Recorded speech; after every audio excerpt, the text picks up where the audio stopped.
देखो ना भाग्यवान, आज हमारा बेटा पूरे 18 साल का हो गया है। मैंने सोचा है उसके 18वें जन्मदिन पर मैं उसे एक बाइक गिफ्ट कर देता हूँ। अरे तुम देखना, बाइक देखते ही खुश हो जाएगा मेरा बेटा। ठीक कहते हैं जी, शायद बाइक देखकर अपना गुस्सा भूलकर आपसे अच्छे से बात कर ले। बस मुझे भी उसी दिन का इंतजार है भाग्यवान, जब वो अपना गुस्सा छोड़कर मुझसे ठीक से बात करना शुरू कर देगा। शाम के समय। देख बेटा, मैं तेरे 18वें जन्मदिन पर क्या लेकर आया हूँ। अच्छा लगा ना बेटा? पापा, मुझे आपका कोई गिफ्ट नहीं चाहिए। आपकी इस बाइक को मैं हाथ लगाना भी पसंद नहीं करूंगा, और मुझे आपके साथ कोई जन्मदिन मनाने का भी शौक नहीं है। हटिए यहाँ से। अरे बेटा, पापा कितने प्यार से लेकर आए हैं। तेरी प्रॉब्लम क्या है? इस तरह कौन अपने पिता से बात करता है? माँ की बात सुनकर चिराग गुस्से में पैर पटकते हुए वहां से चला जाता है। चिराग के पापा प्रवीण जी बहुत कोशिश करते हैं कि वो अपने बेटे चिराग के मन में भरे हुए गुस्से और नाराजगी को दूर कर सके। बेटे के मन को खुश करने के लिए वो उसके लिए महंगी से महंगी चीज खरीद कर लाते, हर संभव कोशिश करते, लेकिन चिराग के व्यवहार में कोई भी परिवर्तन नहीं आ रहा था। धीरे धीरे समय बीता और चिराग भी एक 25 साल का नौजवान युवक बन गया। बेटा, घर में तो तू किसी के साथ ढंग से बातचीत नहीं करता। आखिर कब तक ऐसे ही अकेले गुमसुम अपने कमरे में बैठा रहेगा? मैंने सोचा है कि अब तेरी शादी कर देनी चाहिए। कम से कम एक साथी तो होगा तेरे पास, जिसके साथ तू अपना सुख दुख बांट सकेगा। मुझे कोई शादी नहीं करनी।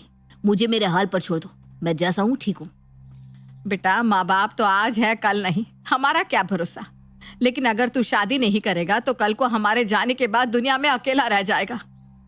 जिंदगी बहुत बड़ी होती है बेटा, ऐसे अकेले नहीं कटा करती। इसलिए मेरी बात मान और कोई अच्छी लड़की देखकर शादी कर ले। माँ के बार बार समझाने पर चिराग शादी के लिए लड़की देखने को तैयार हो जाता है।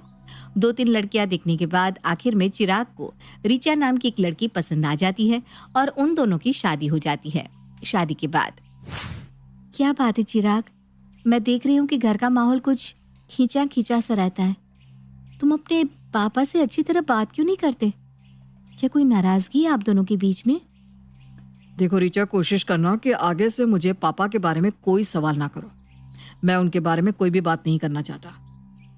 बस तुम ये समझ लो कि पापा मेरे जिंदगी में होकर भी नहीं है। अरे, अपने पापा के बारे में ऐसी बात कौन करता है चिराग? आखिर ऐसा क्या हुआ आप दोनों के बीच में जो आप उनसे इतना नाराज हैं?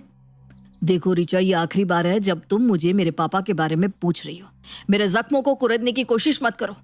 इस घर की सुख शांति बनी रहे, उसके लिए यही अच्छा है कि तुम भी इस माहौल में एडजस्ट करना सीख लो। मुझे समझ में नहीं आता, ऐसा क्या हुआ होगा चिराग और पापा जी के बीच में जो वो दोनों सालों से एक दूसरे से बात नहीं करते। मुझे पता लगाना ही होगा। कुछ दिन बाद, चिराग, ये देखो कितनी पुरानी पुरानी राखियां पड़ी हुई है इस ड्रॉअर में। मैं सफाई कर देती हूँ। लग रहा है सालों से तुमने सफाई नहीं की। खबरदार जो मेरे किसी भी सामान को हाथ लगाया। यही तो आखिरी यादें हैं मेरे पास दीदी की, जिन्हें देखकर मैं दीदी के स्पर्श को याद कर लेता हूँ। आज के बाद कभी भी मेरे और दीदी के बीच में आने की गलती मत करना रिचा। दीदी मतलब तुम्हारी कोई दीदी भी थी? थी नहीं है। दीदी अपने ससुराल में है। लेकिन फिर वो हमारी शादी में क्यों नहीं आई? मुझे तो यही लगता था कि तुम अपने मम्मी पापा की इकलौते संतान हो। इसके पीछे बहुत लंबी कहानी है रिचा। छोड़ो, गड़े मुर्दों को उखाड़ने से कोई फायदा नहीं है। चिराग, आप अपनी दीदी से बहुत प्यार करते हो ना? मैं दुनिया में सबसे ज्यादा अपनी दीदी से ही प्यार करता हूँ, लेकिन मेरी बदकिस्मती ऐसी है कि दीदी मेरा चेहरा भी नहीं देखना चाहती। उससे नफरत है मुझसे। 15 साल पहले उसने आखिरी बार मुझे राखी बांधी थी। लेकिन हमारी शादी में तो दीदी शामिल हो सकती थी, क्यों नहीं हुई? ना मैं उनसे आज तक मिली, यहाँ तक कि घर में कोई उनके बारे में जिक्र भी नहीं करता। तुम उनसे क्या मिलोगी? मुझे खुद दीदी को देखे हुए 10 साल हो गए हैं। मैं कुछ समझ नहीं पा रही हूँ चिराग। तुम्हारी दीदी तुम्हें 15 साल से राखी नहीं बांध रही और 10 साल से तुमने उन्हें देखा तक नहीं है। ऐसा कैसे हो सकता है? तुम मुझे पूरी बात बताओ ना। मैं गुनहगार हूँ दीदी का। कोई अपने गुनहगार से बात भला क्यों करना चाहेगा? प्लीज साफ साफ बताओ, ऐसा क्या हुआ था आखिर? आपका परिवार ऐसे कैसे बिखर गया? दीदी मुझसे पूरे 7 साल बड़ी हैं। जब मम्मी पापा को पहली संतान के रूप में यशिका दीदी हुई तो शुरू शुरू में तो मम्मी पापा बहुत खुश थे। लेकिन बाद में उनको इस बात का एहसास होने लगा कि उनके घर में एक बेटे ने नहीं, बेटी ने जन्म लिया है। और बेटी के जन्म होने के कारण पापा अब परिवार में अपने भाइयों से खुद को कुछ कमतर महसूस करने लगे थे। दादी भी मम्मी पापा को बेटी होने के कारण ताने दिया करती, जिसके कारण धीरे धीरे मम्मी पापा के मन में अपनी बेटी के प्रति कड़वाहट भरने लगी। बेटे की चाहत को पूरा करने के लिए 7 साल बाद उन्होंने दूसरे बच्चे के लिए कोशिश की और फिर मेरा जन्म हुआ। मेरे जन्म के बाद तो जैसे मम्मी पापा को मुंह मांगी मुराद हासिल हो गई थी। मेरे जन्म के जश्न में मम्मी पापा ऐसे डूब गए कि दीदी को बिल्कुल नजरअंदाज कर दिया। मेरे प्यार और देखभाल में कोई रुकावट ना आए, इसलिए दीदी को डे बोर्डिंग में एडमिशन करा दिया गया। दीदी सुबह सुबह स्कूल जाती और पूरा दिन स्कूल में बिताने के बाद शाम को 6 बजे वहां से लौटती। उसके बाद भी वो मम्मी पापा की आंखों में किरकिरी बनकर खटकती रहती। दूसरी तरफ मैं बचपन से ही दीदी से बहुत प्यार करता था। मैं पूरा दिन पलके बिछाकर दीदी के घर लौटने का इंतजार करता और जब शाम को 6 बजे मैं दीदी को देखता तो खुशी से उछल पड़ता। धीरे धीरे समय बीतने लगा और बीतते समय के साथ मेरा दीदी के लिए प्यार बढ़ता ही गया। मैं उम्र में छोटा था लेकिन दीदी समझदार हो रही थी। अब उसे मम्मी पापा के द्वारा किया जा रहा भेदभाव साफ महसूस होता था। दीदी 12 साल की हो गई थी और अब वो विरोध करना सीख गई थी। पापा, आप चिराग के लिए फिर से साइकिल ले आए, जबकि उसके पास पहले से ही एक साइकिल है। यशिका, अपने कमरे में जाओ। मुझे तुमसे जानने की जरूरत नहीं है कि किसे कब क्या दिलाना है। हाँ पापा, आप बिल्कुल ठीक कह रहे हैं। आपको जानने की जरूरत नहीं है क्योंकि आपके लिए तो सिर्फ चिराग ही इम्पोर्टेंट है। मेरी पसंद नापसंद और जरूरत का आपको कोई ख्याल नहीं है। आपको फर्क ही कहाँ पड़ता है कि मैं पिछले पता नहीं कितने सालों से साइकिल मांग रही हूँ। आप याद करके बताइए पापा, आप आखिरी बार मेरे लिए कोई खिलौना लेकर कब आए थे? जबकि चिराग के लिए हर महीने आप महंगे से महंगा खिलौना लाकर देते हैं। चिराग की माँ, ले जाओ इस लड़की को मेरे सामने से। बहुत जुबान चलाने लगी है। इसकी इतनी हिम्मत बढ़ गई कि अब ये अपने बाप से सवाल पूछेगी। आज के बाद ना तू घर में रहेगी और ना ये तू मैं होगी। आपका मतलब क्या है? कहाँ भेज रहे हैं बिटिया को? मैंने सोच लिया है कि अब ये हॉस्टल में रहेगी। मुझे हॉस्टल नहीं जाना। पहले ही आप लोगों ने मुझे डे बोर्डिंग में कर रखा है। पूरा दिन तो मैं स्कूल में रहती हूँ।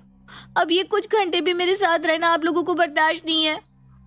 बदतमीज होती जा रही है तुम्हारी बेटी। इसको सुधारने का एक ही तरीका है कि अब ये यहाँ से हॉस्टल जाए। ऐसे बदतमीज बच्चों को सुधारने के लिए हॉस्टल से अच्छी जगह कोई हो ही नहीं सकती। दीदी ने बहुत कहा कि वो हॉस्टल नहीं जाना चाहती, लेकिन मम्मी पापा ने दीदी की एक बात नहीं सुनी और उन्हें हॉस्टल भेज दिया। हॉस्टल जाने के बाद पापा मम्मी का दिल दीदी के लिए और भी ज्यादा सख्त हो गया और उन्होंने इस बात को याद रखना भी बंद कर दिया कि उनकी एक बेटी भी है। दीदी भी पापा मम्मी के प्यार के लिए तरसते तरसते कब पत्थर की हो गई, उन्हें खुद भी एहसास नहीं हुआ। इन सब में दीदी के बाद जिसने सबसे ज्यादा सहा वो मैं था। मैंने दीदी को बचपन से ही सबसे ज्यादा प्यार किया, लेकिन मेरी दीदी हमेशा यही मानती रही कि मेरे कारण ही पापा मम्मी उससे दूर हुए हैं। मेरे आने के कारण उन्होंने दी को खुद से दूर कर दिया और उनके हिस्से का सारा प्यार और ममता मुझे मिल गई। दीदी को लगता था हर वो चीज जो पापा ने लाकर मेरे हाथ में थमाई उस पर सिर्फ और सिर्फ दीदी का हक था। पापा के किए की सजा मुझे भुगतनी पड़ी और हर गुजरते दिन के साथ दीदी मुझसे दूर, बहुत दूर होती चली गई। कुछ सालों के बाद उसने मुझे राखी बांधना तक छोड़ दिया। इतना ही नहीं, अब तो वो छुट्टियों में भी घर आने के बजाय हॉस्टल में रहकर पढ़ाई करने का बहाना बना देती और इस तरह से उसने परिवार के साथ दूरियां बढ़ा ली। पापा ने भी कभी कोशिश नहीं की कि वो लोग दीदी को प्यार से मना कर हॉस्टल से घर लेकर आए या कभी प्यार से उसके सर पर हाथ ही रख दे। मैं जब समझदार हुआ तो मुझे पापा का ये भेदभाव अंदर तक तोड़ने लगा। बस इसी कारण मैंने पापा से बात करनी बंद कर दी। मुझे लाड दिखाने के लिए पापा जब भी कोई महंगा तोहफा लेकर आते हैं तो मुझे उसमें उनका प्यार नहीं, मेरी दीदी के आंसू दिखाई देते हैं। हॉस्टल से पढ़ाई खत्म करने के बाद जब दीदी घर आई तो जैसे उनके लिए इस घर में एक एक दिन काटना भारी होने लगा। पापा भी दीदी को इस घर में बर्दाश्त नहीं कर पा रहे थे और दीदी, वो तो हमारे साथ एक दिन भी नहीं रहना चाहती थी। इतने सालों का गुस्सा भरा होने के कारण दीदी की जुबान बहुत कड़वी हो गई थी।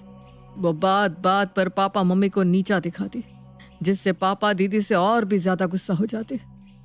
फिर दीदी के लिए एक रिश्ता आया और पहले ही रिश्ते को हाँ कर पापा ने दीदी से हमेशा के लिए अपना पीछा छुड़ा लिया। 22 साल की उम्र में दीदी शादी करके अपने ससुराल चली गई और उस दिन के बाद दीदी ने कभी भी पलट कर हमारे घर की तरफ नहीं देखा। इतना ही नहीं, दीदी मेरी शादी में शामिल होने के लिए भी नहीं आई।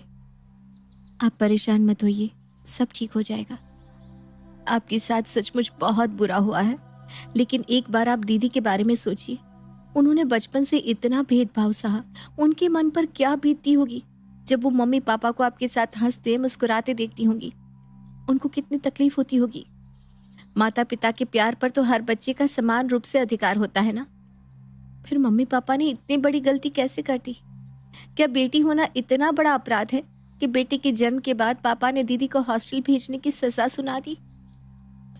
पापा चाहे जितने भी कोशिश कर ले रीचा, लेकिन मैं ये बात कभी नहीं भूल सकता कि उनके कारण मैंने अपनी प्यारी बहन को हमेशा के लिए खो दिया। मेरी वो बहन जो बचपन में मेरे लिए सबसे लड़ जाती थी, आज मेरी तरफ देखना पसंद तक नहीं करती। मैं चाहे जितनी भी कोशिश कर लूं, दीदी को बेघर करने का गिल्ट मेरे मन से कभी नहीं निकलता रीचा। आप चिंता मत करिए, मैं आपसे वादा करती हूँ मैं सब कुछ ठीक कर दूंगी। मैं दीदी से मिलने जाऊंगी और उन्हें मनाने की पूरी कोशिश करूंगी। आप देखना, जल्दी आपका पूरा परिवार एक साथ होगा। रीचा यशिका के ससुराल जाकर यशिका से मिलती है। दीदी, मैं रीचा हूँ, आपके छोटे भाई चिराग की पत्नी। आपको इनवाइट करने के लिए आई हूँ। कल आप आकर हमारे साथ लंच करिए, सबको बहुत अच्छा लगेगा। अरे गलत जगह पर आ गई हो तुम। रीचा, यहाँ आने से पहले अपने ससुराल वालों से परमिशन ली थी या नहीं? अगर उन्हें पता चल गया ना कि तुम यहाँ आई थी तो तुम्हारा भी उस घर में रहना मुश्किल कर देंगे। आप ऐसी बातें क्यों कर रही है दीदी? ऐसा कुछ भी नहीं होगा। आपके छोटे भाई ने आज तक आपकी एक एक निशानी को अपने पास संभाल कर रखा हुआ है। मम्मी पापा की गलतियों की सजा आप अपने भाई को क्यों दे रही हैं दीदी? चिराग के लिए ही सही, आप एक बार आइए तो। रीचा, तुम एक अच्छी लड़की हो, खुद सोचकर बताओ, अगर शादी के बाद तुम्हारे मम्मी पापा तुम्हें दूध में गिरी मक्खी की तरह निकाल कर फेंक दे तो तुम्हें कैसा लगेगा? शादी के बाद आज तक मेरे मायके से मुझे कभी न्योता नहीं मिला। मम्मी पापा ने कभी जानना भी नहीं चाहा कि मैं जिंदा हूं या मर गई। कोई भी तीज त्योहार हो या कोई और उत्सव, अगर मैं माँ को फोन करती ना तो वो यही कहती, बेटा शादी के बाद लड़की का ससुराल ही उसका घर होता है, बिना बात तो यहाँ आएगी तो घर का माहौल खराब हो जाएगा। बस मैंने भी सोच लिया कि जब मेरे मायके जाने से वहां का माहौल खराब होता है तो मैं वहां क्यों जाऊं। अब मैं चाहे जिस हाल में रहूं, अपने ससुराल में खुश हूं। मैंने अपने हाल में जीना सीख लिया है रीचा। बेहतर होगा तुम मेरी शांत जिंदगी में पत्थर मारकर हलचल पैदा ना करो। ननद यशिका की बात सुनकर रीचा घर लौट आती है। दीदी अपनी जगह पर ठीक ही तो है। जब मायके से उन्हें प्यार और सम्मान मिला ही नहीं तो वो क्या करने के लिए यहाँ है? एक तरफ मेरे मम्मी पापा हैं जो दिन में 2 बार फोन करके ये याद दिलाते रहते हैं कि बेटा शादी हो गई तो ये कभी मत समझना कि तेरा अधिकार इस घर से खत्म हो गया। ये घर तेरा था और हमेशा तेरा ही रहेगा। और एक तरफ मेरे सास ससुर हैं। मुझे तो अभी भी यकीन नहीं हो रहा कि सच में कोई माँ बाप बेटा बेटी में इतना भेद कर सकते हैं कि बेटी के होने न होने से उन्हें कोई असर ही ना पड़े।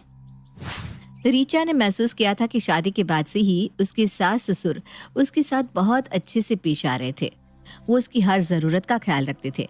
उन्हें देखकर तो ऐसा लगता ही नहीं था कि वो अपनी खुद की बेटी के साथ ऐसा व्यवहार भी कर सकते हैं। मम्मी जी, अगले सप्ताह चिराग का जन्मदिन है। मैंने सोचा है हम माता का जगराता करा लेते हैं। ठीक है बेटा, जैसी तेरी इच्छा। मम्मी जी, दीदी को फोन कर दीजिए ना, वो भी समय से पहुंच जाएंगी। अरे उसकी शादी हो गई है, अब उसे अपना परिवार संभालने दे। रोज रोज मायके जाने से लड़कियों की गृहस्थी डिस्टर्ब होती है, और यहाँ आकर वो करेगी भी क्या। तू उसे छोड़, अपने मम्मी पापा को फोन कर दे और जाकर तैयारियां कर ले। मम्मी जी, जितना जरूरी मेरे मम्मी पापा को यहाँ बुलाना है ना, उतना ही जरूरी है दीदी का यहाँ की खुशियों में शामिल होना। और आपको ऐसा क्यों लगता है कि दीदी यहाँ आएगी तो उनकी गृहस्थी हिल जाएगी? देख रीचा, तो कुछ जानती नहीं है, उतना ही कर जितना मैं तुझे बता रही हूँ। ना तेरे बुलाने से वो आने वाली है और ना ही मैं उसे बुलाने वाली हूँ। ठीक है, जैसा आप कहें मम्मी जी। अच्छा, मैं आपको कई दिन से एक बात बताना चाह रही थी। मैंने और चिराग ने सोच लिया है कि हम बच्चे नहीं चाहते हैं, इसलिए आप हमसे ये उम्मीद लगाना बंद कर दो कि आपके घर कोई पोता या पोती आने वाला है। अरे कैसे मनहूस बात कर रही है बहू तू? क्यों नहीं चाहते तुम बच्चे? मम्मी जी, हम बच्चा नहीं चाहते क्योंकि कल को हमारे घर बेटा होगा या बेटी, ये हम तो डिसाइड नहीं कर सकते ना। और अगर बेटी हो गई तो हम क्या करेंगे? अरे अगर बेटी हो गई तो क्या हो गया? राजकुमारी होगी, वो भी हमारी। झूठ मत बोलिए मम्मी जी। अगर बेटी हुई तो आप लोग उसके साथ भी वही करेंगे जो यशिका दी के साथ किया। अगर आप अपनी बेटी के साथ ऐसा कर सकती हैं तो मेरी बेटी के साथ भेदभाव करने में तो आपके कभी हाथ नहीं कांपेंगे। कल को हमारी बेटी अपने ससुराल में पड़ी आंसू बहाए, इससे तो अच्छा है ना कि हम औलाद ही पैदा न करें। और ये हम दोनों का अंतिम फैसला है जिसे हमने बहुत सोच समझ कर लिया है। माफ करते बेटा, हमें अपनी गलती का एहसास है। हम मानते हैं हमसे गलती हुई। अगर वाकई आप लोगों को आपकी गलती का एहसास है पापा जी, तो माफी यशिका दी से मांगिए और उन्हें मनाकर अपने घर ले आइए। दीदी इस घर में आएंगी तभी ये घर घर लगेगा। इस घर की सारी खुशियां वापस आ जाएंगी पापा जी। बस आपको एक कदम दीदी की तरफ बढ़ाना है। तुम ठीक कहती हो बेटा, इस घर की खुशियां हमने खुद बर्बाद की है, बस अब और नहीं। चल सीमा, अपनी बेटी को विदा करा कर लाते हैं। बहुत समय हो गया बिटिया के हाथ की चाय नहीं पी। प्रवीण और सीमा जाकर अपनी बेटी से हाथ जोड़कर माफी मांगते हैं और उसे मनाकर वापस घर ले आते हैं। बहन को घर आया देख चिराग भी खुशी से झूम उठा था और इस तरह बरसों बाद पूरे परिवार ने एक साथ बैठकर खाना खाया था।